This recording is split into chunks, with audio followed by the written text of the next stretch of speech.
The moon rises slow and golden over the Sea of Marmara, its light curling like spilled honey across the rooftops of Constantinople. The wind from the Bosphorus is gentle tonight, barely a breath, just enough to rustle the linen curtains hanging in open archways and tug softly at the hem of a merchant's robe. Beneath the stars, the marketplace is quieter now. Not empty, never truly empty, but settled. Like the city has exhaled after a long day, and now it dreams. Stone streets, warm from the day's sun, are laced with flickering oil lamps hung on bronze hooks.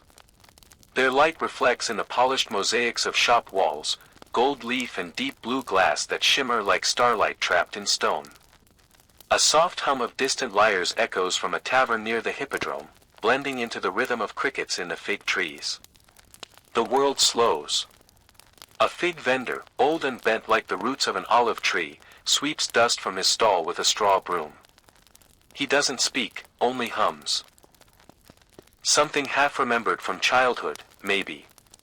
On his wooden table, a basket of late summer figs still waits, ripened deep purple, their skins stretched tight over golden flesh. A stray cat circles, mewing low, hopeful for a scrap. You walk slowly here. No one rushes after dark. Even the guards in the Forum Towery have leaned into the marble pillars, their spears resting, their eyes glazed by the soft rhythm of night. The scent of beeswax candles and roasted chickpeas drifts through the air. Somewhere nearby, bread is still baking, flat loaves dusted with sesame, warm and golden. A baker's apprentice, no older than 10, sits on the threshold of a brick oven, head nodding between wake and sleep, cheeks smudged with flour. His master hums an old hymn as he works, hands slow but steady, shaping dough by touch and memory. Near the center of the market stands a domed fountain. Marble lions pour silver streams of water into the basin, and the sound of it, steady, cool, clean, joins the hush of the city's breath. A cloaked woman stops to fill a clay jug, her veil fluttering in the breeze. She does not speak, but offers a quiet nod to a passing candle seller, who tips his brass tray in return. The candle seller moves like a ghost. His steps silent, his tray aglow with rows of tiny flames, some white, some blue, some gold. He sells light and silence both, and people know him only by the soft ring of bells stitched into the fringe of his robe. They say he's mute, or perhaps simply chooses not to speak. Above, the minarets and domes of the city glow in soft outlines. Hagia Sophia, immense, eternal, casts a long shadow even under moonlight. Pigeons roost in its arches, wings tucked, as the warm bricks hold the last breath of sun. And yet, in the stillness, there is movement. A mosaic artist, her robe tucked and her fingers stained with pigment, kneels in the torchlit corner of her workshop. She is alone, save for her tools, glass, enamel, hammer, and tweezers. Piece by piece, she lays down stars. Not real stars, but shards of cobalt and gold, pressed gently into wet mortar to make a sky that will never darken. Her work is slow, but she smiles. Time bends here. Nearby, a traveling musician from Antioch tunes a lyra beneath a silk awning. He plays only for the night, soft melodies that rise like smoke, notes that carry far enough to find a homesick sailor lying on the prow of his ship docked along the Golden Horn. The sailor listens, hand behind his head, eyes half closed. He's heard this song before, long ago, in a tavern lit by oil lamps and laughter. There is a rhythm to the marketplace by moonlight. It is not the rhythm of coins clinking or shouting merchants or the rush of daytime trade. It is slower. Measured by footsteps on cobblestone, the trickle of fountains, the hiss of oil lamps.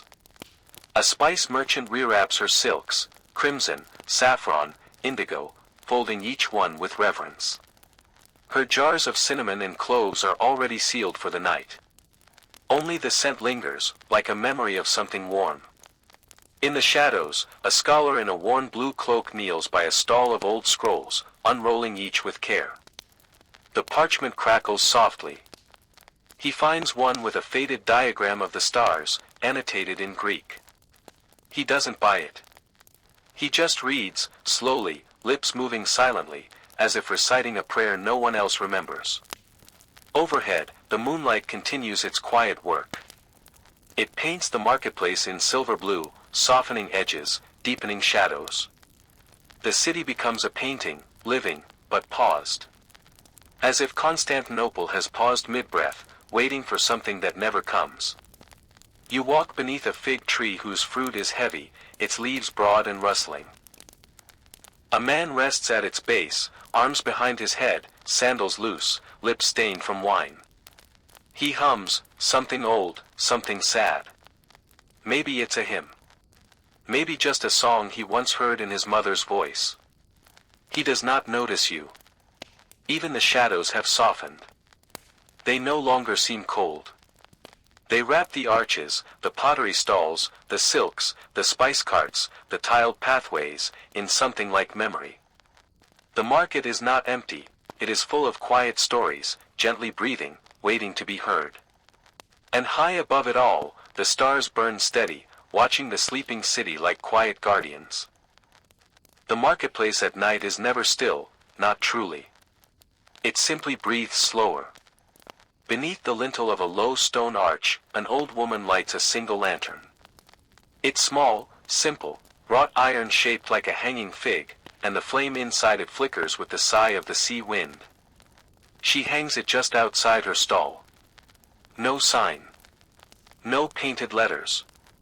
Just the smell of olives, heavy and green and rich.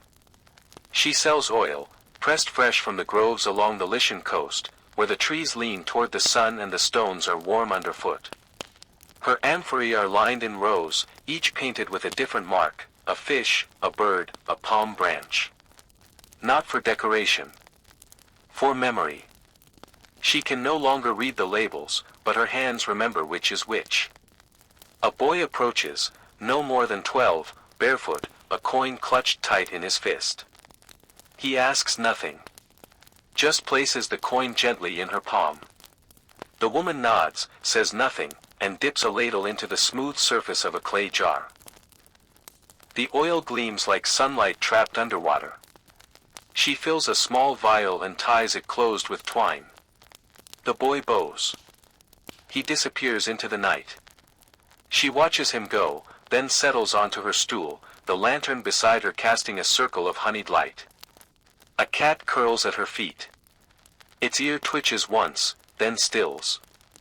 Elsewhere, the city murmurs softly. A perfume merchant rearranges glass vials on a mirror tray, the liquids inside glowing amber and rose. She tests each one on a paper fan, waving it gently through the air. Narrowly. Myrrh. Orange blossom. The scent swirls into the night, tangling with the drifting salt wind. Not far away, a mosaic of tiled voices rises from an open-windowed tavern. Someone sings, off-key but honest. Laughter follows. Inside, sailors gather over low tables, their boots scuffed from long roads, their voices thick with fatigue. A serving boy moves between them, arms full of clay jugs and bread still warm from the oven. Above it all, the minarets remain still, their edges silvered in moonlight. Bells chime once, then fade. Back at the oil seller's corner, a man arrives. He walks slowly, wrapped in a blue cloak with frayed edges. His beard is touched with gray, and he carries a scroll under one arm. He doesn't speak. Just lowers himself across from her, hands folded in his lap. They sit in silence, sharing the glow of the lantern and the sound of water lapping against distant docks. She pours a small dish of oil and sets it between them. Then tears a corner from a flatbread she kept warm under cloth. They eat, quietly. Slowly. Like monks. Each mouthful is measured, not for hunger, but for memory. I end the silence, he speaks. Just once. I dreamed of olives, he says, voice rough from disuse. Before I ever saw them. She smiles, not wide, just enough, and closes her eyes. The wind picks up slightly. Far away, a robe flutters on a laundry line, snapping like a sail. Pigeons shuffle on terracotta roofs. A lyra whispers from a balcony, 3 notes only, soft and slow. Perhaps a lullaby. Perhaps something else. A shadow passes. A merchant from Syria with glass beads wrapped around his wrist walks by, his footsteps light, his sandals soft against the stones. He glances at the oil seller and nods. She nods in return. There are no clocks here. Time moves by other rhythms, footsteps, wind, the cooling of stone. The market's heartbeat slows, but it does not stop. A young woman arrives next. Her shawl is embroidered with tiny fish, silver thread catching the light. She carries a basket filled with dried herbs and peach skins. When she sees the old woman, she kneels and offers a folded letter. No seal. No name. Just worn parchment and a pressed flower tucked inside. The old woman takes it, reads only a line, then presses it to her heart. The young woman waits, still as marble. Then the oil seller leans forward and gently places a vial of pale green oil into the basket. No words pass between them. The girl bows, rises, and disappears into the hush of night. The man in the blue cloak watches, but says nothing. He unrolls his scroll, revealing a chart of stars over the Sea of Marmara. Ink lines dance across the parchment, constellations drawn in delicate hand. He places a fingertip gently on one of them. These stars, he says, they haven't moved for 1,000 years. But everything below them does. The oil seller glances upward. The stars are very bright tonight. Clear. Cold. Old. Someone passes carrying a cage of fireflies, amber lights floating in glass. Children chase him down the alley, laughing softly, their sandals slapping against the stone. The oil seller closes her eyes for a moment. She remembers something, perhaps a story told to her long ago, about the moon being a bowl of oil turned upside down in the sky. She smiles again, and her hand drifts to her heart. The blue-cloaked man finishes his bread and stands. He leaves no coin. Only a pebble, smooth, dark, polished by the sea. He sets it beside the lantern. And then, he is gone. The lantern flickers. A moth dances near its flame. The old woman does not move. She simply watches the light. And listens. Somewhere in the market, a bell rings once. The fig vendor coughs. A dog barks and is quiet.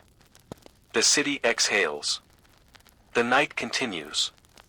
And the olive oil seller watches the stars. A soft wind brushes through the colonnades tonight, carrying with it the faintest murmur of the distant sea. The moon, fuller now, pours its pale light over tiled rooftops, gilded domes, and wooden awnings stretched like sails over the sleeping stalls of Constantinople's grand market. Near the eastern edge of the square, there is a tent. Not grand. Not tall. But beautiful. Its canopy is made of layered silks, dyed in deep lapis, soft apricot, pale green like new fig leaves. They catch the moonlight as they shift in the breeze, shimmering softly, breathing like lungs in sleep. Inside, she waits. The silk seller. They call her Lysandra, though few know if that is her real name.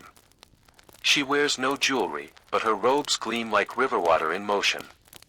Her voice is low, almost a whisper, scented faintly with lavender and salt. Her fingers, nimble and strong, are always at work, folding, tying, measuring, smoothing. Silk from Antioch. Linen from Egypt. Dyed cottons from the Indus Valley. Her fabrics are stories, each one speaking of riverbanks, of caravans, of hands that dyed and hands that carried and hands that stitched. Tonight, she works by lantern light.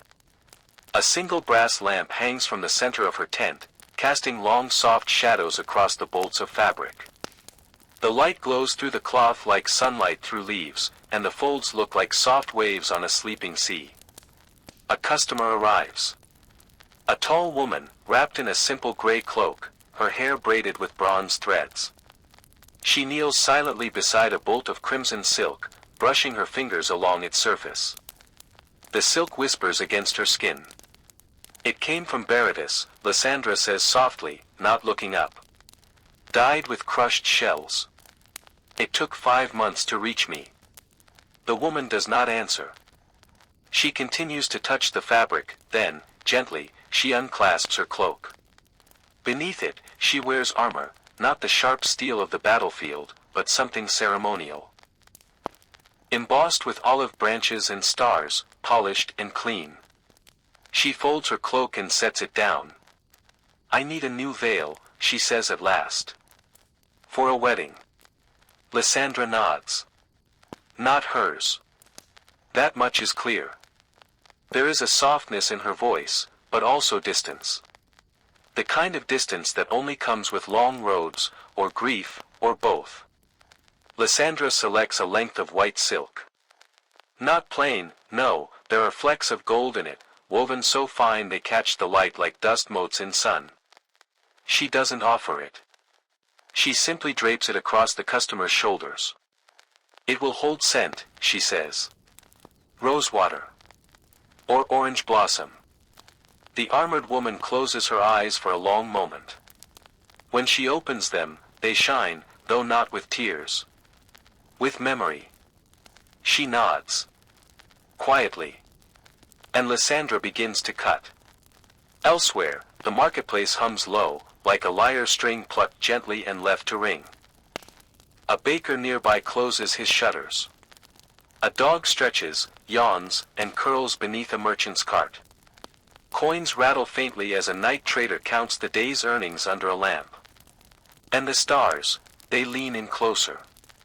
One falls, just barely, a silver scratch across the night's dark fabric. Inside the silk tent, time has stopped. Or slowed so much it hardly matters. Lysandra works without hurry. Her shears move like waves, each cut precise, each fold gentle. She lays the veil over the customer's hair, ties it loosely, adjusts it once. Then again. It suits you, she whispers. I won't be the one wearing it, the woman says quietly. Lysandra pauses. Then presses her hands gently over the woman's shoulders. I know. The woman leaves without taking the veil. She leaves it as a memory. Lysandra doesn't stop her. Some silks are not meant to be worn. They are meant to be remembered. She folds it once, twice, 3 times, and places it in a cedar box beside her stool. The tent breathes again in the breeze. A boy passes by, dragging a cart filled with oranges. One rolls loose and comes to rest at Lysandra's feet. She picks it up, brushes off the dust, and sets it gently beside her thread spool. She has nowhere to be. This is the kind of night that stretches. The kind that feels endless. Lysandra opens a small wooden case and takes out a bundle of threads dyed blue as dusk. She begins to embroider a square of silk, slow and careful. The pattern is of waves and stars, an echo of the sea and sky. Outside her tent, a monk from Cappadocia leans against a marble column and hums a hymn under his breath. His eyes are closed, his hands wrapped around a cup of warm milk. The hymn is soft, like waves over pebbles. Far above, clouds drift past the moon, slow and pale. The stars blink. The city sighs. And Lysandra keeps sewing. The tent flutters once more. A page turns in the book of night. And Constantinople continues to dream. Down a narrow passageway between shuttered bakeries and spice carts, where shadows grow longer than the stones they fall on, there is a street the locals call Graphandramas, the scribe's way. Most pass it during the day, rushing between heavier steps of commerce, but at night, it belongs to softer voices. And to the scroll seller. He doesn't have a proper stall, only a long cedar table pressed against the wall of a library whose windows have been dark for years. A faded green canopy hangs crooked above it, tethered to rusted hooks and an iron lamppost with a cracked glass cage. The oil inside burns faintly blue. He is already seated when the moon is highest. No one ever sees him arrive. Or leave. He is thin, draped in layers of gray, his hands ink-stained and quiet. His beard is uneven, flecked with pale gold. When he speaks, it is as if he's always just come from prayer, low, soft, and careful. But often, he doesn't speak at all. His table is covered in scrolls. Not stacked. Laid out, side by side, each one resting atop a square of velvet. Some are bound in red ribbon, others sealed with wax. Their ends are etched with delicate markings, some in Greek, some in Coptic, others in hands older still. No prices are listed. No names, no titles. Only silence. A man arrives, wrapped in a cloak of wool, his boots muddy from the outer fields. He touches nothing. Only looks. The scroll seller watches him for a long while, then reaches silently beneath the table. He withdraws a small parchment, worn but intact. He does not unroll it. Simply hands it over. The man takes it, reads for a moment, and sits down on the stone step beside the table. He is weeping. Quietly. Gratefully. The scroll seller smiles, and the wind shifts. Nearby, a lantern sways gently over a closed olive stand. Light falls in liquid arcs across cobblestone. Further down the alley, a cat leaps from ledge to ledge, tail flicking through moonbeams. The scrolls hold many things. Poems from vanished islands, diagrams of ancient machines, letters never delivered, confessions written under candlelight. One is written entirely in the shape of a vine. Another is no more than 3 words, repeated again and again, always in a different hand. No one knows where he finds them. Or how he knows who needs which.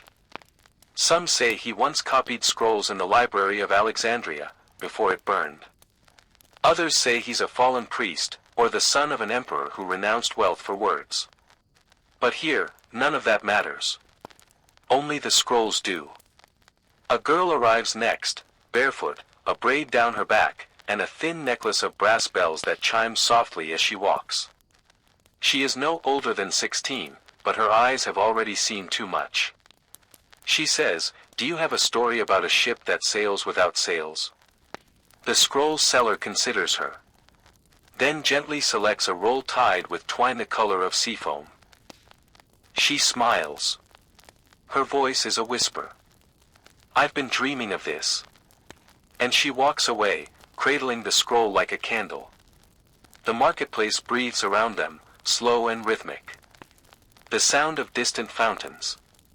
The quiet trill of a night bird. The soft clatter of amphory as a potter closes up her cart.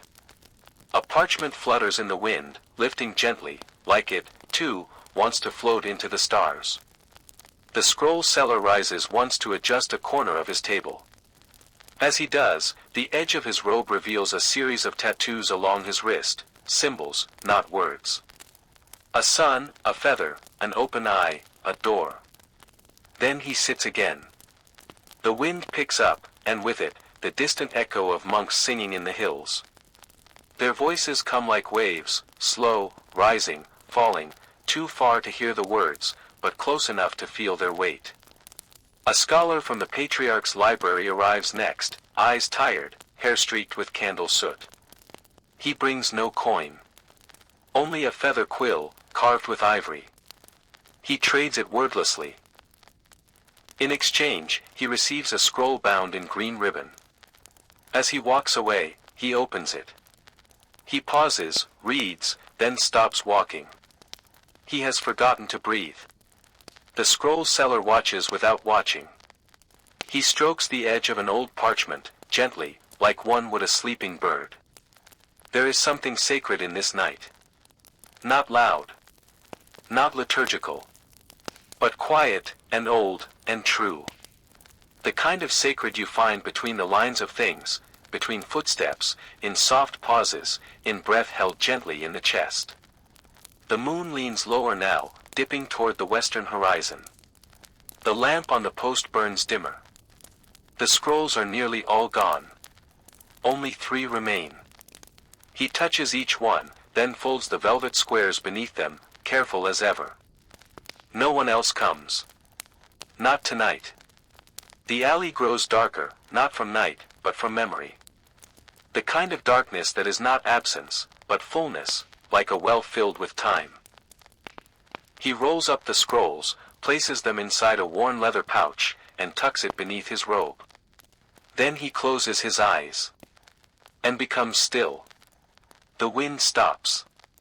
The moon sets. Somewhere far off, a rooster begins to stir. But here, in the shadowed place where stories sleep, the scroll seller remains, silent and sure, as the night folds in around him.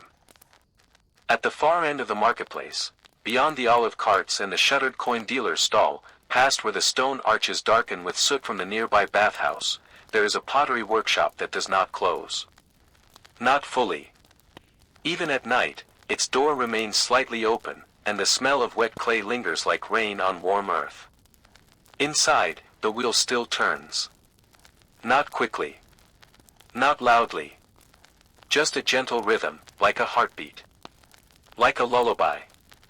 The potter is an old man, broad-shouldered, soft-eyed, wrapped in a tunic streaked with dust. His hands are large but careful, stained from decades of shaping earth into vessels for water, wine, and olives. He does not speak much. His work is his language. Tonight, he hums. A slow, circular tune, as if matching the rhythm of the wheel. Perhaps it's a hymn he learned as a child in Cappadocia. Perhaps it's something he made up long ago. No one asks. No one needs to. A lamp flickers above him, casting a golden glow over the half-finished pots that line the shelves, some still drying, others waiting for fire. Their shapes are simple. Beautiful. Functional. No painted gods or golden patterns. Just clean forms, bowls, jugs, flasks, made for hands and mouths and tables. A girl enters the workshop, barefoot, carrying a cracked jug wrapped in linen. She says nothing, only places it before him, lowering her eyes. He inspects it carefully. A hairline split down one side. He doesn't offer to replace it. Instead, he takes it in his hands and sets it beside the wheel. He moistens his fingers, and the wheel begins again, slow and deliberate. The girl sits nearby, watching. Her feet swing from the edge of the worktable, not quite touching the ground. The crack disappears slowly, reworked into the clay, softened, shaped. The jug becomes something new. Not flawless, but whole. When he is done, he places it gently beside the fire to dry. The girl thanks him with a nod. Then she leaves. Her steps are quiet, but she walks lighter now. The potter returns to the wheel. Another lump of clay waits. He presses his thumbs into the center, drawing it upward, guiding its walls higher with each pass. Outside, the wind carries laughter, someone telling a story 3 alleys over. Maybe a tale of old emperors or clever thieves. The kind of story told not for truth, but for rhythm. From the bathhouse nearby comes the hiss of steam, the splash of warm water, and the low murmur of friends in discussion, too far to hear the words, but close enough to feel the comfort. The potter's hands remain steady. Each piece he makes is different. Some wide, some narrow. Some for oil, some for milk. A few never used, just admired, dusted once a week, and passed down. But he makes them all the same way, slowly. Gently. As if time itself were shaping them through him. A man enters, tall and wrapped in a scholar's robe. His shoes are dusty. His hands carry scrolls. He places a small bowl on the table. Not broken. Just worn. The potter turns it over. Then, from beneath the shelf, he retrieves a small jar of gold-flecked lacquer. With a fine brush, he traces the worn edge, filling it, not to hide the flaw, but to honor it. Kintsugi, they call it far to the east. Here, it is simply care. The scholar bows. He doesn't speak. But the potter nods, as if they've spoken a full conversation. He places the bowl on a ledge, letting the lacquer catch the lamplight. Outside, a horse clops softly past the workshop, pulling a cart filled with pears. The driver hums a tune about the harvest moon, his voice slow and worn smooth with time. The potter's eyes close for a moment. He remembers orchards. The sound of pears falling into baskets. The hands of his mother, dusted with flour, passing him warm bread. The first cup he ever made, a crooked thing that still holds water. He opens his eyes. Another piece of clay waits. He begins again. The wheel turns. Around him, the shelves hold generations of work. Some of the vessels have traveled. He's heard stories of his bowls being used in ships bound for Cyprus, or in inns near the Black Sea. One amphora, he's told, now rests in the palace kitchens, filled with saffron and thyme. But most remain here. With him. And that is enough. The fire crackles gently in the corner. The workshop smells of ash, water, and earth. A moth flutters near the lamp. The night stretches long. And the potter, content and quiet, shapes one more vessel from the sleeping earth, his fingers moving with the patience of the moon. The potter turns it over. Then, from beneath the shelf, he retrieves a small jar of gold-flecked lacquer. With a fine brush, he traces the worn edge, filling it, not to hide the flaw, but to honor it. Kintsugi, they call it far to the east. Here, it is simply care. The scholar bows. He doesn't speak. But the potter nods, as if they've spoken a full conversation. He places the bowl on a ledge, letting the lacquer catch the lamplight. Outside, a horse clops softly past the workshop, pulling a cart filled with pears. The driver hums a tune about the harvest moon, his voice slow and worn smooth with time. The potter's eyes close for a moment. He remembers orchards. The sound of pears falling into baskets. The hands of his mother, dusted with flour, passing him warm bread. The first cup he ever made, a crooked thing that still holds water. He opens his eyes. Another piece of clay waits. He begins again. The wheel turns. Around him, the shelves hold generations of work. Some of the vessels have traveled. He's heard stories of his bowls being used in ships bound for Cyprus, or in inns near the Black Sea. One amphora, he's told, now rests in the palace kitchens, filled with saffron and thyme. But most remain here. With him. And that is enough. The fire crackles gently in the corner. The workshop smells of ash, water, and earth. A moth flutters near the lamp. The night stretches long. And the potter, content and quiet, shapes one more vessel from the sleeping earth, his fingers moving with the patience of the moon. He does not rush. Each lamp is a note in a silent song only he remembers. The sound of the rod touching glass. The catch of the flame. The bloom of light. Again. And again. By the time he reaches the shadow of the fish market, the wind has picked up, soft but cool, carrying the salt of the sea. He pulls his cloak tighter and continues. The final lamp he lights stands alone beside the whispering dome. A small chapel, shaped like a shell, with stone ribs and a soft, circular ceiling. At its center, a smooth marble basin filled with clear water. When you whisper beneath it, your voice returns, not like an echo, but like a memory. Softer. Changed. Familiar. The lamplighter always pauses here. He leans close to the basin and speaks only a few words. No one knows what. But the dome always answers. He smiles then. The only time he does. Then, he lights the final lamp. It is smaller than the others. Older. But it burns steady. Golden. He sets the iron rod down beside the wall, where it will wait until tomorrow. Then he sits on the low steps of the chapel, arms folded loosely, watching his work. The line of lamps stretching like stars stitched across the night. A woman approaches, veiled, carrying a small bundle wrapped in wool. She pauses by the basin. She speaks nothing aloud. But the dome whispers back anyway.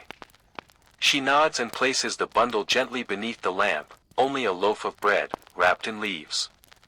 The lamp lighter does not ask offerings, prayers, or forgotten debts. It is not his concern. His job is only the light. He watches the flames dance. Watches the sky begin to pale, just slightly, like the first breath before dawn. One more hour, maybe. Then the lamps will sleep again. But for now, they flicker quietly. And the city, wrapped in warm shadows and old rituals, glows softly under his care. Not all sounds in the marketplace fall silent after dusk. There's one, steady, quiet, but constant. Tick, tick, tick. Near the edge of the market where the street slopes upward toward the sea wall, there is a slender tower faced in aging bronze. It reflects the moonlight like an old coin, dulled, dented, but still glowing with memory. Inside that tower lives a watchmaker. Or perhaps he doesn't live there. Perhaps he just never leaves. By day, his door stays shut. But after midnight, when the moon reaches its highest arc, the door creaks open and the ticking begins. Not loud. Not fast. Just a patient rhythm, like a heartbeat tuned to time. His name is rarely spoken. Some call him the keeper. Others say he once worked on the great gears beneath the cathedral bells. There are stories that his heart stopped once, and a tiny clock now beats in its place. Whether or not those stories are true, one thing is certain: he keeps time for the city. And not just hours. Memories. Promises. Silences. Even the spaces between words. Inside, the room smells of brass polish, cedar, and warm dust. 1,000 tiny gears lie in wooden trays, each glinting faintly in the lamplight. Some smaller than a fingernail. Others wider than a saucer. He works with a magnifier strapped to his brow, its lens green and thick. His fingers are precise, inked with tiny notes in faded script. He does not speak. Only moves. Tonight, he's repairing a sand clock. It came to him cracked, the glass bulb fogged and the sand clumped with moisture. The owner, a fisherman's wife, left it wrapped in linen, hoping it might still be saved. He empties the sand onto a velvet cloth. Sifts it. Cleans each grain with a feather. Then, with tweezers, he fits a new neck into the glass frame and slowly pours the sand back in. Each grain slides down like a whisper, marking time not with urgency, but with reverence. Outside the tower, the city sleeps. A cat curls on a windowsill. A fig leaf flutters in the breeze. From the docks, the low creak of mooring ropes echoes faintly, tied to ships that dream of departure. The watchmaker's hands move to a different task now. A small mechanical dove, its wings frozen mid-flight. He adjusts the spring, oils the joints, and wins the key once. Twice, the bird clicks once. Then its wings twitch. And then, it sings. A single note, high and clear, like glass ringing in a warm room. The watchmaker smiles. Just barely. He sets the bird gently on the shelf beside an old candle clock, where melted wax marks the hour with gold. Above him, the tower's gears continue to turn. Not many know, but the bronze tower doesn't just keep time. It holds it. Each hour that passes, each bell that chimes, is stored, somehow, in its walls. Like echoes caught in amber. The watchmaker can sometimes hear them. When the room is still, and the night is deepest. He pauses, closes his eyes, and listens. A laughter from 20 years ago. The footsteps of someone long gone. The soft sound of a letter being folded and sealed. He does not speak. But he remembers everything. Every second. A knock at the door. Unusual. He rises, slowly, and unlatches it. A boy stands there, clutching a locket made of pewter. He says only this. It stopped. The watchmaker takes it. His eyes scan the chain, the hinge, the tiny gear inside. A faded portrait rests beneath the glass, a girl with ribboned hair, smiling softly. He does not ask who she was. Only begins to work. He lifts the back plate, breathes gently on the wheel, winds the gear once, and listens. Click. The locket begins to beat again. The boy watches, wide-eyed. Will it stay that way? He whispers. The watchmaker meets his gaze for a long, quiet moment. No clock stays forever, he says at last. But the memory inside it does. The boy nods. Takes the locket. Closes it with care. And walks into the night, his steps soft against the stones. The watchmaker returns to his desk. The candle flickers lower. The ticking never stops. Not here. Not in the bronze tower. Outside, the moon begins to descend. The city is almost ready to wake. But not yet. There is still time. And someone must keep it. Just past the northern courtyard, beyond a crumbling statue of the Empress Theodora, her mosaic eyes chipped but dignified, there's a single cypress tree. Tall. Still. Evergreen. It leans slightly eastward, like it's listening to something just out of reach. And beneath it, every night, rests a small wooden cart. Wheels bound in leather. Frame carved with faded swirls and fish. A cracked canopy stretched across the top, stitched from old prayer flags. It belongs to the bread man. He's not a baker, not anymore. His oven burned down 10 winters ago. But he still makes bread, loaves shaped by hand in the corner hearth of his sister's kitchen, just a few streets over. He brings them here, each one wrapped in linen, still warm from the coals. No sign. No prices. Just bread, and the soft scent of sesame, fennel, and flour. He arrives just before moonrise, pulling the cart himself. His beard is streaked with white, and his voice is barely louder than the rustle of olive branches in the wind. But everyone knows him. Because his bread is more than food. It's memory. Each loaf has a name, but not one you can pronounce. They're named after moments. A first kiss. A lost brother. A quiet walk through snow. A song your grandmother sang. You don't ask for what you want. You just wait. He looks at you, sometimes for a long time. Then he hands you a loaf. Without a word. And it's always the right one. Tonight, a woman stops by. She's wearing gloves, even in the heat. Her voice is cracked from salt and distance. She doesn't look at him directly. Just stands near the cart, quiet. He studies her face. Then reaches beneath the linen cloth and pulls out a small round loaf, dusted with poppy seeds. She takes it with both hands. She doesn't say thank you. But she stays a moment longer than she needs to. And then, she's gone. The bread man returns to his stool. He eats nothing. Just closes his eyes and listens. Somewhere nearby, the soft thump of dough being kneaded echoes from an open window. A child hums a lullaby about geese and stars. An old gate creaks open, slowly, like the city turning a page.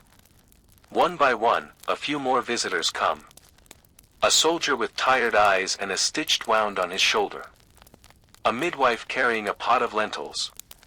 A boy with no shoes and a pigeon feather in his hair. Each walks away with a different loaf. None say a word.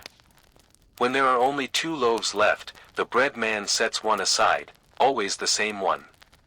Tied in blue ribbon. Shaped like a heart. He leaves it beside the base of the cypress, under a low-hanging branch. No one ever takes it. But by morning, it's always gone. Some say it's for his wife, who never came home from the sea.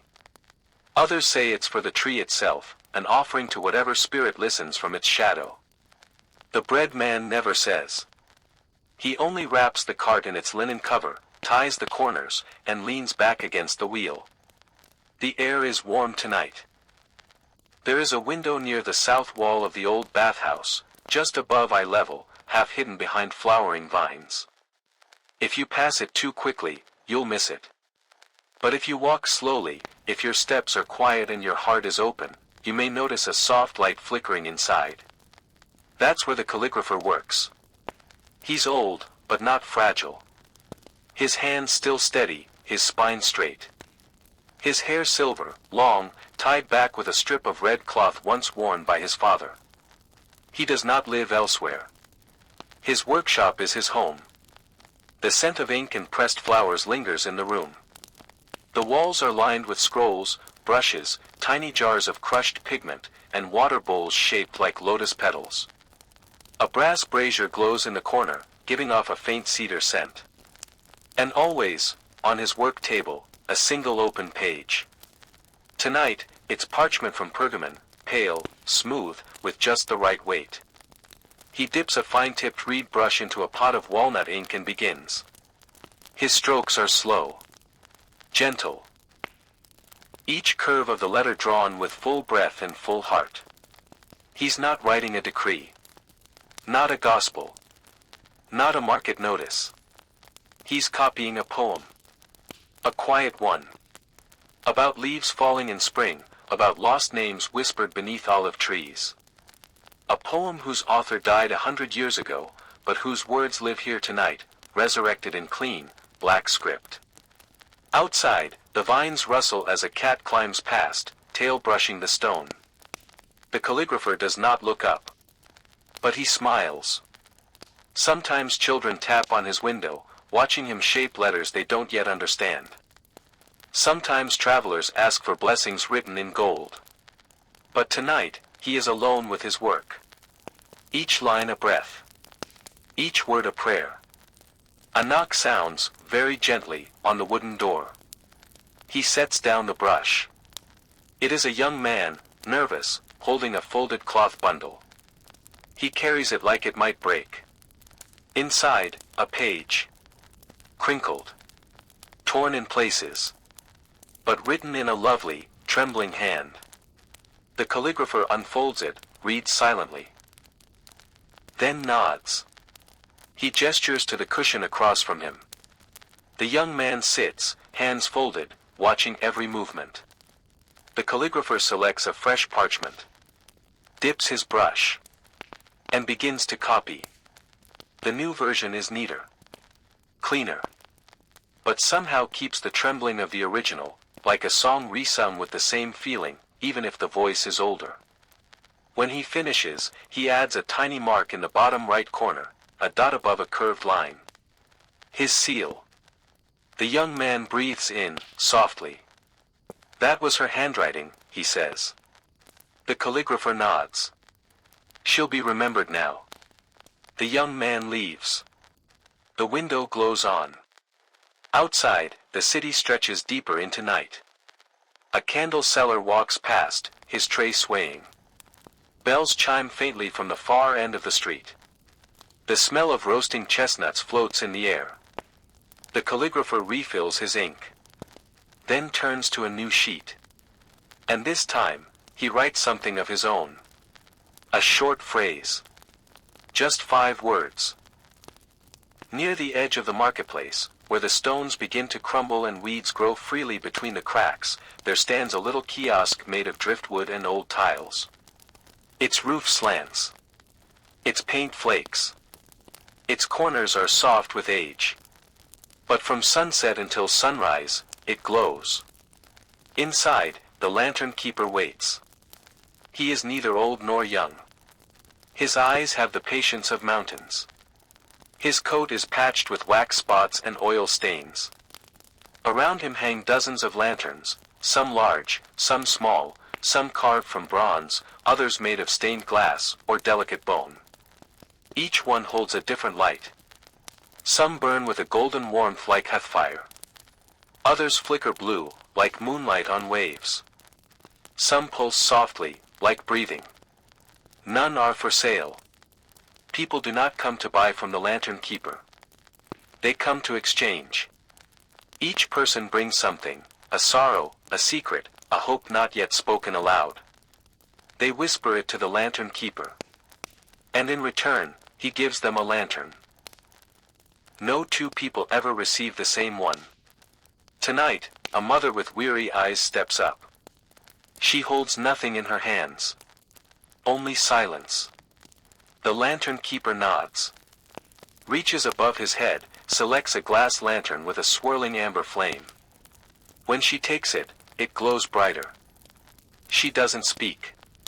She only walks away, her path now softly lit. Next comes a fisherman's son, shivering, holding a cracked compass. The lantern keeper doesn't ask why it's broken. He simply passes him a small wooden lantern, shaped like a boat. Inside, a silver light, shifting like the tide. The boy clutches it and disappears into the mist. Above the stall, wind chimes dance gently in the night breeze. Each tone a different memory. Each flicker of flame a different truth. The lantern keeper hums sometimes. Low, tuneless, but steady. It's not music, not exactly. It's comfort. A monk approaches. His robe is frayed. His hands tremble. He carries a scroll he refuses to open. The lantern keeper gives him a lantern no larger than a teacup, its flame barely visible.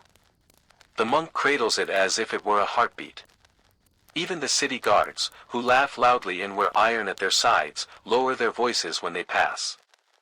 They, too, have visited him. In secret. In silence. Behind the kiosk, there's a locked cabinet. Inside it, the lantern's never given. These are strange things. One glows with shadows instead of light. Another flickers between colors no one has named. One contains no flame at all, just a soft hum, like a lullaby remembered from the womb. The lantern keeper touches the cabinet only once a year. He adds to it carefully. He's waiting, perhaps. For the right person. For the right night. Now, just before dawn, an old woman appears. She's been here before. Many times. She wears no shoes. The lantern keeper doesn't wait for her to speak. He passes her the same lantern she always takes. A squat bronze one with a green flame that smells faintly of oranges and cinnamon. In the eastern quarter, where the alleys grow narrow and the steps rise in gentle waves, there is a rooftop woven into the city like a hidden verse. On that rooftop sits the weaver. Her fingers are thin, quick, and weathered like bark. She hums softly, songs without words, as her loom clicks and clacks in time with the sighing wind. The loom is ancient. Too large for the space, yet it fits. Its beams are carved with faded symbols, vines, eyes, moons. No one remembers who made it. But it still sings. Tonight, the sky is clear, and the moon hangs low, its pale face brushing the tiled rooftops. The weaver threads pale wool through the warp, her shuttle gliding like a gondola through quiet canals. Each thread a memory. Each knot a name. She weaves not just cloth, but stories. Cloaks that never stain. Curtains that echo the laughter of children. Scarves that carry the scent of someone missed. And tapestries that, when hung, make a house feel like home again. She doesn't sell her work. She leaves it. On benches. On balconies. Draped over closed shop doors. If you find one, it's yours. No coin needed. Only the understanding that it was meant for you. Tonight, she weaves with indigo-dyed threads, blue as twilight, streaked with thin strands of silver. Wind night, she murmurs. It's not a word. But it's the only name that fits. Below, the market is falling asleep. Lamps are dimming. Cats stretch out across baskets of unsold plums. The calligrapher's window flickers once, then fades. The weaver keeps working. Sometimes the wind carries voices to her rooftop. He didn't come back from the sea. It was only a letter, but she knew. I dreamt of him again last night. She listens without listening. And her shuttle keeps moving. An owl lands nearby. Watches her, silent and still. She smiles without looking. The threads remember, don't they? She whispers. The owl does not answer. But it does not leave. A little later, a girl climbs the steps. Barefoot. Breathless. She carries nothing. But her eyes are full. She doesn't speak at first. Just watches the loom. Watches the hands. Then finally. Can you make something for forgetting? The weaver's shuttle stops mid-glide. Silence. Then. No. A pause. But I can weave something for carrying. The girl blinks. And nods. The weaver shifts her threads. Begins again. This time, she uses a soft gray wool, dyed with ash and lavender. It smells faintly of rosemary. The fabric is thin, but strong. Like a bridge made of sighs. When the first square is finished, the girl wraps it around her shoulders. Her back straightens. Just a little. Not with joy. But with steadiness. Thank you, she says. The weaver doesn't answer. She's already weaving again. A cloth for someone else. Someone not yet arrived. Someone who will need it. The owl lifts its wings and drifts away, silent as a thought. The wind grows stronger. Cool. Carrying the smell of figs and dust and myrrh. In a narrow courtyard where the moonlight pools like milk in a shallow bowl, there lives a boy who paints. No one knows his name. They just call him Chronographos, the time painter. He does not speak often. He does not sell his art. But his walls are full of clocks. Not real ones. Painted ones. Each clock painted on plaster or wood, cloth or clay, some detailed and golden, others rough with streaks of charcoal. But all of them without hands. Each face shows a different moment in time, yet none of them tell you the hour. He paints when the city sleeps. On stone walls and broken tiles.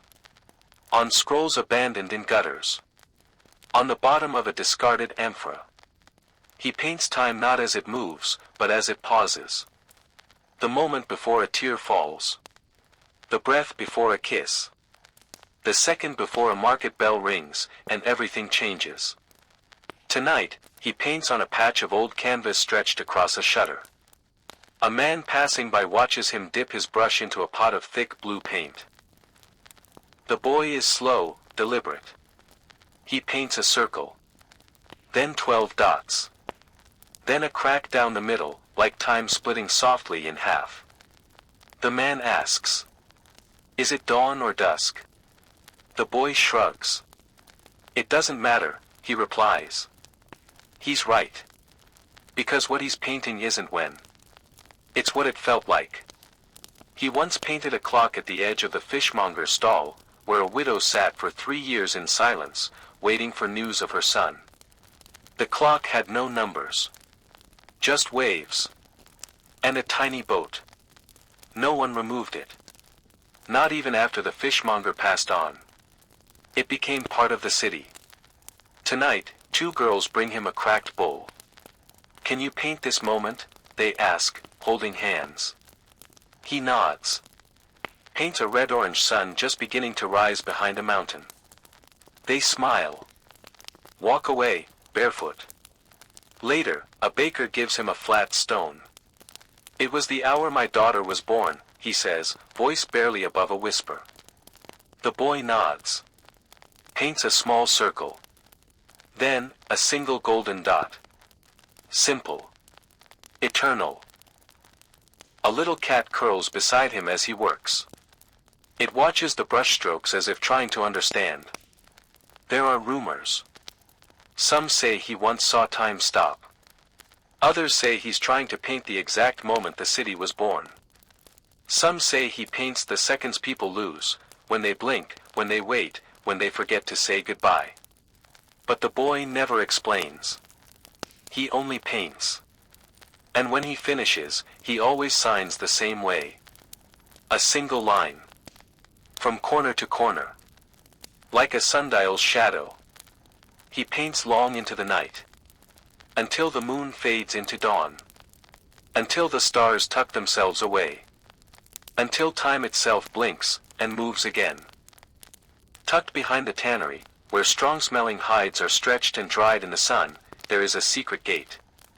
Most pass it without looking. It's small, made of wood turned gray by age, nearly covered by ivy. But if you slip behind the dye barrels, and follow the warm scent of crushed myrtle leaves, you'll find it. The garden. No one knows who planted it. No one tends it. But it's always blooming. Even in winter. Especially at night. Moonflowers unwind like stars stretching after sleep. Lavender spills like mist over crumbling walls. Figs hang heavy and sweet in the dark. Olive trees sway, their silver leaves whispering secrets. The air here is different. Cooler. Still. Listening. At the center stands an old, dry fountain. It hasn't held water in years, but sometimes, when the wind is right, you can hear it trickle anyway. People come here when they need to be alone. Or not quite alone. Tonight, a boy with ink-stained fingers lies on the grass, looking at the stars through a fig branch. He hums a tune that sounds like a forgotten lullaby. Nearby, a woman wraps a ribbon around a pomegranate branch. She says nothing. She doesn't need to. Each ribbon in the garden tells a story. They hang from trees like silent prayers. Some are frayed and faded, tied by hands now gone. Others are new, still smelling of rose oil or smoke. The tanners pretend not to know the garden exists. But every so often, one will appear just before dawn, leaving a slice of bread, or a carved bead, or a pair of sandals too small for adult feet. The garden takes it all. And gives peace in return. There are no torches here. The only light is moonlight, and the glow of fireflies drifting lazily between the leaves. Some say the garden grows from memory. Others say it was once the courtyard of a ruined temple. But no one argues about its power. The angry calm down here. The tired find rest. The lost remember. Tonight, the wind brings music, distant lyre strings, played from somewhere across the rooftops. It floats in like perfume. The boy with the ink-stained hands closes his eyes. The woman with the ribbon sits still. The garden listens. A tortoise-shell cat slinks through the herbs, pausing only to rub its head against a broken stone column before vanishing. Overhead, a soft rustle, an owl perhaps, or just the trees shifting in their sleep. In the garden, everything is slower. Not frozen. Just softened. Grief blooms more gently here. And joy arrives quietly, like dew on morning leaves. A breeze passes. Somewhere, a ribbon flutters loose, carried away into the night sky like a message. The boy finally stands. Brushes grass from his robes. He walks to the pomegranate tree, unties a string from his wrist, and leaves it there. The woman watches. She says nothing. But she smiles. And in the garden's hush, the fountain sighs. Not a sound exactly. More like a memory of one. High above the baker's arch, where the warm scent of sesame bread curls into the night, there hangs a single copper bell. It's small, no bigger than a melon, and speckled green with age. No one knows who hung it there. No rope connects it to any hand. And yet, it rings. Always at midnight. Not loud. Not shrill. Just one soft note. A chime that melts into the dark like sugar into tea. People call it the moon bell. They say it keeps time not by clocks, but by breath. That it only rings when the world is quiet enough to listen. Tonight, as the moon glides behind a silk of clouds, the baker wipes flour from his beard and looks up. He's been baking all evening, flatbreads, cheese rolls, twisted sesame rings. But when the bell rings, he pauses. Always. Even when his ovens are hot. Even when the dough is rising. Because the bell is more than sound. It's a moment. A doorway between hours. Tonight, a girl with salt on her cloak stands under the arch when it rings. She looks up. Closes her eyes. Her lips move, forming a name. Perhaps someone she misses. Or someone she's trying to become. Elsewhere, an old scholar hears it through a window full of books. He sets his quill down. Presses a palm to his chest. Not to check his heartbeat, but to match it. In the apothecary's shop, the bell's chime causes a bottle to rattle faintly on a shelf. It doesn't fall. It never does. But it hums in response. As if remembering something. Some say the bell only rings for those who are listening. That it chooses its audience. That it hears your silence and answers it. A candlemaker once tried to climb to it, just once. Brought a ladder and everything. But when he reached the top, the bell was gone. Only to reappear the next evening, in the exact same place. He never tried again. He leaves a candle under the arch now, once a week. Tonight's candle is beeswax. Thick. Slow burning. Its flame dances gently in the breeze, like a nod. The bell doesn't swing. It never does. It just speaks. Softly. Once. Then nothing. The baker turns back to his dough. The girl continues on her path. A cat curls up beneath the arch. The bell sleeps again. But some nights, very rarely, it chimes twice. No one knows why. But when it does, the city seems to hold its breath just a little longer. As if waiting for something sacred to arrive. Near the edge of the forum, where the wind carries whispers from the sea and the marble is etched with the footsteps of centuries, there is a shuttered window. Always half open. Lit by a single amber lamp. Behind it lives the cartographer. He is old now, older than most remember, and his eyes have grown cloudy like river glass. But his hands still move with certainty. He doesn't make maps for sailors anymore. He maps things forgotten. Paths between feelings. Landscapes of memory. Oceans of silence. Tonight, his brush glides across parchment. No compass. No ruler.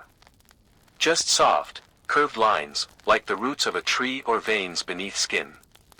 He draws a hill that never existed. Then a path that spirals inwards, ending at a door. He writes no labels. Only symbols. A small spiral. A single teardrop. A feather. The window beside him fogs from his breath. Outside, a boy sits on the stone steps, watching the flickering light inside. He doesn't knock. Just listens. The cartographer hums. Not a tune. More like a sound to keep the ink flowing. He adds a tower to the map. But the tower has no walls. Only shadows. He draws a bridge that breaks halfway through, then floats the rest of the way as if made from mist. Sometimes, people slip notes under his door. Not requests. Just moments. A memory of green light on the water. The path I took when I left. The place where she said my name. He reads them all. Then folds them into his next map. A woman once returned, years later, holding a scroll with a pale mountain drawn in silver ink. She'd followed it. And found her own voice again, in a ruined chapel with a cracked dome and ivy growing through the walls. I remembered how to speak, she told him. He only nodded. Tonight, he dips his brush into a new shade, deep blue, flecked with gold. He draws a small archway. Then pauses. Outside, the boy on the steps falls asleep, curled in his cloak. A breeze lifts his hair gently, like a parent's hand. The cartographer sees it, and adds the sleeping shape to the corner of the map. No name. Just a symbol, a closed eye beneath a star. The lamp flickers. The map is finished. He sets it on the sill to dry. He doesn't sign his name. He never does. Just a small crescent moon, at the bottom left corner. The bell above the baker's arch chimes, faintly, in the distance. The cartographer smiles, folds his hands, and closes his eyes. Outside, the boy stirs. The window remains open. The map glows gently in the lamplight, soft, silent, waiting to be found. In a quiet alley, tucked between a spice merchant and a cracked marble column, lives an old weaver. No sign hangs above her door. Just threads, hundreds of them, tied to the lintel, fluttering like whispers whenever the wind passes. Each thread is a different color. Moss green, copper red, ivory, plum, sky blue. Some say if you find the one that matches your dream, you'll never be lost again. The weaver's hands are worn smooth by time. They move like water. She doesn't speak much anymore. Her loom speaks for her. It creaks like an old boat. Tonight, she weaves by candlelight, hunched over a frame made of driftwood. The shuttle whispers back and forth. The fibers stretch, tighten, breathe. She's making something unusual, a tapestry that holds no image. Just lines. Rippled. Tangled. Some thick, others almost invisible. A boy comes to her doorway, carrying a broken lantern. "Can you fix it?" he asks softly. She looks at it. Then at him. Then she pulls a spool of thread from her basket. Pale gold, almost glowing. She ties a bit to the lantern's hinge. The boy watches. And then the candleflies begin to arrive. They're small, tiny glowing insects that only come out on windless nights. They shimmer like drops of honey, bobbing gently through the air. One lands on the thread. Then another. The boy's eyes widen. The weaver says nothing. Just ties another thread, silver this time, around the lantern's base. More candleflies gather. By the time she finishes, the lantern pulses softly with golden and silver light, even though no flame burns within. "Now it will follow your heart," she says, voice barely more than a breath. The boy nods. Bows. And vanishes down the alley, trailing light like a comet. The weaver returns to her loom. Weaves a new line, this one crooked, then looping back on itself, then vanishing. Somewhere above, the stars blink in agreement. Behind her, jars of dyed thread rest on wooden shelves. Each shade tells a different story. Red from crushed madder root. Blue from woad. Purple from fermented shellfish. And one jar, never opened, filled with thread spun from spider silk collected over 30 years. She says it's for a piece she's still dreaming about. Visitors sometimes leave tokens by her door. A pressed flower. A scrap of torn parchment. A charm made of bone. She weaves those into her works, too. Tonight, a girl leaves behind a single tear, caught in a glass bead. The weaver nods. Wraps the bead in indigo silk. Adds it to the edge of the tapestry. At dawn, a sailor will come asking for a sail that only fills when heading home. She will give it. And then go back to weaving silence into thread. Not to sell. Not to keep. But to remind the city that some things don't need to be loud to last forever. He wasn't always alone. Once, the boy had a sister. She danced like firelight and laughed like chimes. They used to run through the olive groves, racing the wind itself, barefoot, wild, full of sunlight. But then she vanished.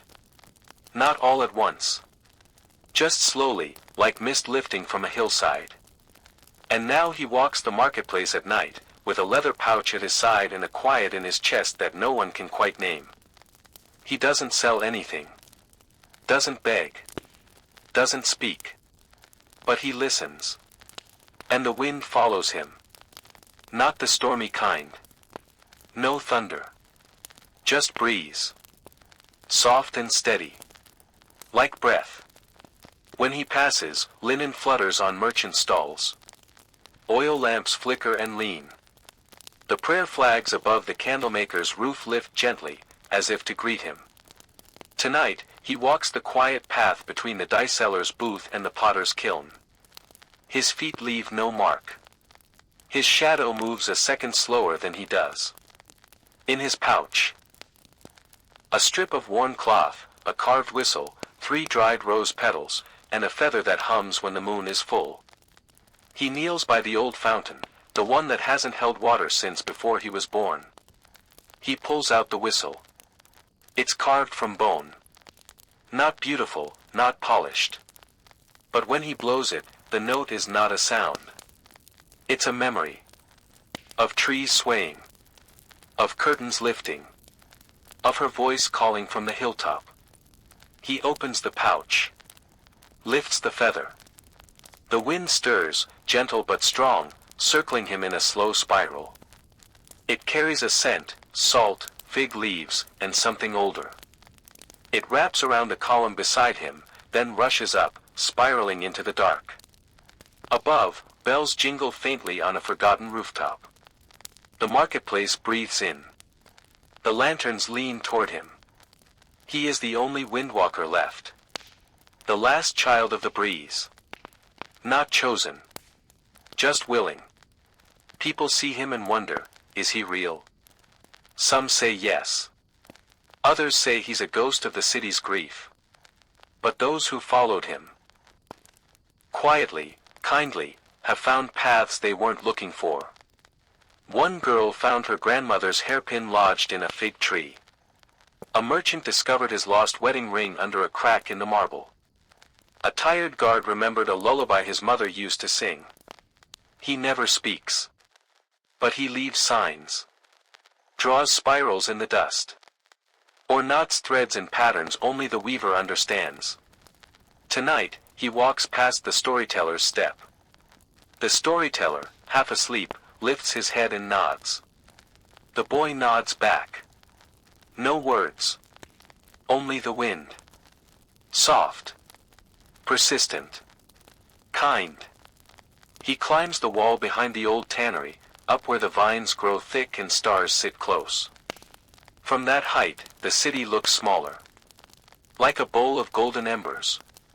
He takes one last thing from the pouch. A cracked olive pit. He places it on the stone. And whispers. Not with his mouth. With the wind. Then he vanishes over the ledge. The wind goes with him. But the silence he leaves behind feels full. Not empty. Waiting. They say the marble tiles of the forum are hollow in places. Not broken, just waiting. As if the ground itself remembers a song buried deep beneath it. And if you stand still long enough, just after midnight, you can hear it. A low hum. Almost like a distant choir. Or footsteps of someone long gone. Tonight, the moon is veiled in gauze-like clouds, and the forum lies mostly empty. Just a few cats stretched across sun-warmed stones. A beggar sleeping beside a shuttered wine stall. The scent of myrrh still hangs faintly in the air. Then a sound begins. Soft. Almost accidental. A string plucked. Then another. Near the old Mosaic fountain, a girl sits with an aulos in her lap, a double-piped flute older than she is. Its wood is polished smooth, but chipped at the edge, like it's been passed from hand to hand, generation to generation. She plays a single note. It's not music yet. Just a breath. Then another. The marble listens. So do the pigeons on the rooftop. And the candle in the distant apothecary window leans toward the sound. She closes her eyes and begins to play. No song you'd know. Not meant for dancing or celebration. Just sound, like moonlight made audible. Each note curves, echoes, folds back on itself like silk. A slow spiral downward, into memory, into soil, into stone. And beneath the marble, something shifts. Not loudly. Not with force. Just, an acknowledgement. Like the city sighing in its sleep. A merchant's widow, crossing the forum with a basket of pomegranates, stops when she hears it. Her eyes blur with tears she hadn't expected. A stray dog sits down and tilts its head. The bell above the baker's arch rings once, very faintly, even though the wind is still. The girl's melody changes. Now it's like water trickling through ancient aqueducts. Now it's the sound of a letter being opened. Now it's silence, stretched and shaped into form. When she finishes, she doesn't bow. Doesn't wait for applause. Just lowers the aulas, sets it gently on the stone beside her, and looks up. The clouds have cleared. The stars are brighter now. Somewhere beneath her, the marble still hums, very softly. A lingering chord. She leaves the instrument where it is, right beside a tiny crack in the floor that glows faintly, as if the city had opened its mouth to breathe. In the morning, a child will find the flute. They won't play it. They'll just hold it to their chest and listen. And for a moment, they'll feel something familiar. Something ancient. Like a story they once knew. Or a name they haven't yet spoken. By the southern wall of the marketplace, near where the fig trees lean into the shadows, there is a narrow doorway carved with old script. No sign. No bright colors. Just wax-stained stone and the smell of honey. Inside, candles. Hundreds of them. Short and wide. Tall and thin. Tapered, spiral, knotted like vines. All hand-poured. The candle maker is old. No one remembers her arriving. It's as if she's always been here, folded into the folds of the city like an old hymn. Her fingers are waxy, her apron worn to threads. But her eyes hold whole constellations. She doesn't speak much. Just listens. And asks one question of every visitor. What do you need to remember? A sailor once answered, the color of her eyes. A widow whispered, the sound of his laugh. A boy replied, what it felt like to be unafraid. The candle maker nodded each time. She poured slowly, with care. Melted wax in copper pots. Added oils, lavender, rosemary, fig, myrrh. Sometimes a drop of seawater. Or a crushed petal. Or even ash from a letter no longer legible. The wick was always placed last, straight, steady, like a promise. Tonight, she pours a candle for herself. That doesn't happen often. But the moon is high. And the silence feels full. She lights a taper. Dips a ladle into golden wax. And hums. A song no one else knows. Each layer cools into soft spirals. Layer after layer of quiet memory. She remembers a time before the Great Wall was built. Before coins were stamped. Before the names of emperors were carved in stone. She remembers a small orchard. A woman laughing. A promise made. She pours these into the candle. Not as symbols. As scent. As heat. As light. When it cools, she trims the wick. Lights it. The flame flickers blue for a moment, then settles. The candle glows brighter than the rest. But not harshly. Just enough to make the shadows pause. She sets it on the highest shelf. Not to sell. Just, to keep the memory from floating away. Outside, footsteps pass in the distance. The fountain breathes. And on a rooftop far away, the last candle fly of the season rises gently into the night. The candle maker watches it through the window, smiles, and blows out the lantern by her door. Only the memory flame remains. It is very late now. The kind of late that no longer feels like night. The stars have settled into their quiet places. The marketplace, usually alive with murmurs and footfalls, now breathes in long, restful waves. The moon begins its descent, brushing past the copper-tiled roofs and the top of the olive tree beside the eastern gate. It glides slowly, like a boat crossing a silver lake. In a quiet corner near the Mosaic baths, the cat who belongs to no one curls around the base of a statue. Its eyes blink once, then close, tail flicking like a metronome. Not far away, the lamps that once burned high with chatter now dim to soft glows. One by one, shutters close. Latticed doors click. And fabric, once rustling in the breeze, rests still in the hush. But the city does not sleep. Not completely. Because somewhere, someone always dreams. The baker's daughter dreams of a garden that grows bread loaves on vines. The tanner's son floats through a sea of indigo waves, where each fish sings in a different scale. The scribe dreams of the alphabet rearranging itself into constellations, spelling forgotten stories across the sky. And above them, the moon keeps watch. It tilts slightly, illuminating a rooftop where the storyteller sits, legs crossed, eyes closed, not sleeping, but listening. To the creaks of timber. To the flutter of distant wings. To the final notes of the aulos echoing beneath the marble tiles. He carries a scroll in his lap. It's blank. But his hand begins to move slowly, sketching not words, but shapes. A thread. A flame. A fig leaf. A footprint in dust. Each one a piece of someone else's night. He's not trying to tell a story. Just hold it. Like a jar catching rain. He smiles at nothing. Then looks up, toward the silver sky, now paling at the edges. The moon is nearly gone. Almost touched the horizon. And still, the wind walks slowly down the alleyways, brushing the candle maker's shutter, lifting the weaver's hanging threads. Even now, the city glows. Not with fire. Not with gold. But with memory. Soft. Endless. Patient. In a few hours, the sun will rise. Merchants will yawn. Cats will stretch.